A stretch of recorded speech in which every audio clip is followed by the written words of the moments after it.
Good evening from New York. I'm Chris Hayes, and there is breaking news tonight in the Russia investigation. Paul Manafort, Donald Trump's former campaign chairman, is ending his cooperation with the Mueller probe in what sure looks like a last-minute ploy to get pardoned.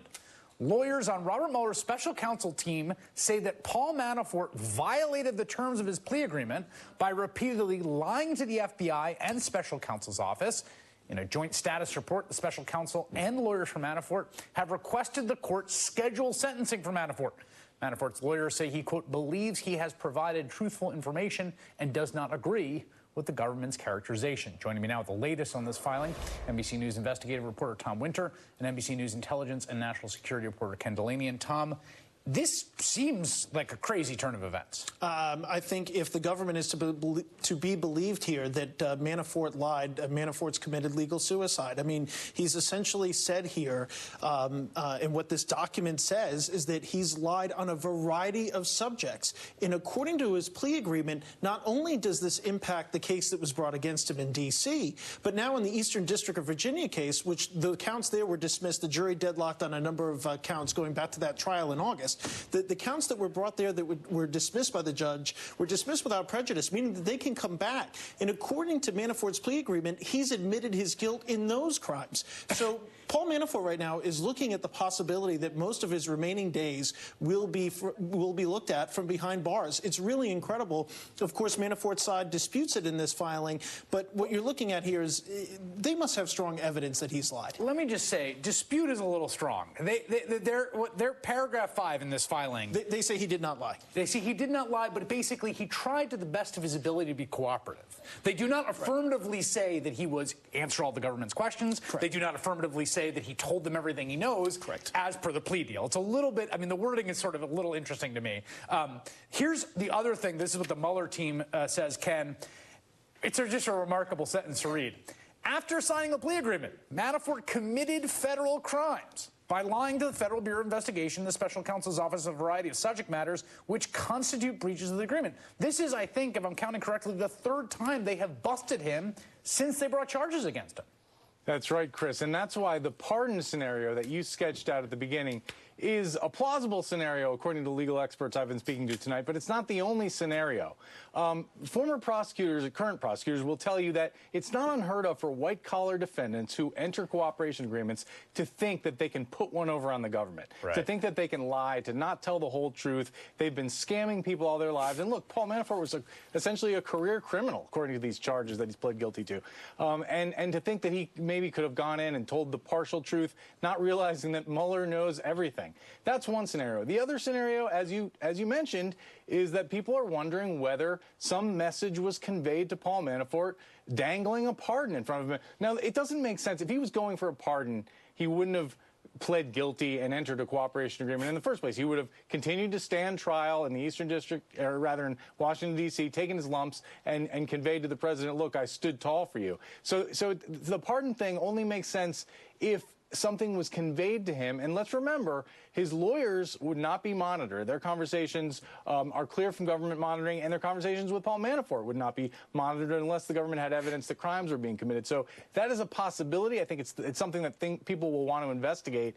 And to some people, it's the only scenario that makes sense because, as Tom said, he's looking at 15 years. He's admitted to everything. He has no defense. He can't withdraw the plea. He's going to prison as it stands right now. Yeah, and just to trace what Ken's saying here, Manafort gets charged. Right. He does this weird thing where his lawyers make sure they don't consolidate the cases. So he's in two different venues, which is weird. Usually you want to consolidate. I've talked with them about this. It was totally in an effort to say, hey, we think we've got a good shot at a judge that might make some rulings in our favor. This judge in D.C., because the charges were brought there first, hey, we've got no shot with her. She's not ruling in our favor at all. So they were absolutely rolling the legal dice. So they roll the legal dice. Right. Then the guy gets convicted. Yes. He's deadlocked on some, but convicted on a bunch of felony charges that give him a lot of time in Virginia. Right. And then in between trial 1 and 2, he pleads. And people are looking and saying, dude, you sold at the lowest level. Like you could have pleaded ahead of time and maybe gotten out of this, but now you've got both these things down on your shoulders. Yeah, I mean, that's the problem that he has here. He still has all these Eastern District of Virginia charges that are potentially hanging over his head. He's already pled guilty to several charges in D.C. That will all go to this. One thing that's interesting, Chris, I think we're going to get a sense here of exactly what he did, because according to the filing tonight, the government says they will file a detailed sentencing submission to the probation department and the court. Usually we don't get to see that if it goes directly to probation, so it should They're go saying to the we're court. going to make public what this guy did. It sure appears at this point that that'll become public. And the other thing is, it's not just lies, that the defendant's crimes and lies. So was there something else that he was doing here? Remember, there were charges of witness tampering that he was facing before all this came up, before this cooperation and plea agreement. So I think there's a lot more questions tonight as far as what Paul Manafort's been up to. It's a great point, Tom. And Ken, to that final point, remember, he was a guy who was out on house arrest. He was wearing 2 ankle bracelets, one for each trial venue he was in. And he ends up back in prison because the government said he was attempting to do witness tampering while out on house arrest. Yeah, this is an incredibly reckless man. I mean, the evidence at the trial with his tax evasion and, paying for things with money from foreign bank accounts show that he was incredibly reckless. He was hiding millions of dollars from the IRS. And that witness tampering while he was under indictment, which got him thrown in jail, shows that he is, the things that he does do not make sense. And that's why it's hard to puzzle through the rationality of this. He's stupid, he's reckless, he's some combination of the two, or he is desperate to cover up some set of facts that he does not want to come to light, no matter what the penalty ends up being. Tom Winter and Ken Delanian, thank you both. Joining me now, Jill Wine-Banks and Nick Ackerman, both former assistant Watergate special counsels, MSNBC legal analysts. Jill, I'll go to you first. What is your read on this development? I do think that there is something going on about a pardon, that maybe there was some contact by the president or some representative of the president that he would get pardoned. But I'd like to add one other thing to what Ken said, which is I think there is a theory that makes this plausible and sensible, that he would have pled guilty to avoid the cost of a trial, knowing that he would get pardoned at the end, and that he might be able to get away with lies because he is reckless and arrogant, and that if he could get away with them, he might actually be able to help Donald Trump by getting away with it and saying things that might be exculpatory of the president instead of incriminating of the president. So I think that there is a sensible approach to this that makes it sensible. What do you think, Nick? I think that's very plausible. No question about it. Basically, you think that Jill's saying he thought he could beat the rap, essentially, and get one over on the special counsel's office and essentially kind of be a double agent, pretend to cooperate while not actually cooperating. I used to have witnesses do that to me all the time. And the same thing would happen. They pretend to cooperate, but they weren't really but they weren't telling you everything. And you knew they weren't telling you everything. And you know that Mueller does know everything. Well, that's what's so tantalizing about this filing, because he's basically saying, we know you're lying to us. Well, look what he knows about the Russians. I mean, he was able to detail in 2 indictments where people were sitting, what was on their desks, what they were doing at a particular time of the day. An email that one GRU officer sent to his family. It shows up in one of those indictments. And so you know he knows the same thing on Manafort. So what Manafort is doing, I mean, he thinks he can somehow beat this, and he's smarter than everybody else. But he's going away to jail for life. That's it. But it's not unusual. Let me say this. It is not unusual for a witness in that position to suddenly get hammered at sentencing and then come around again and start cooperating.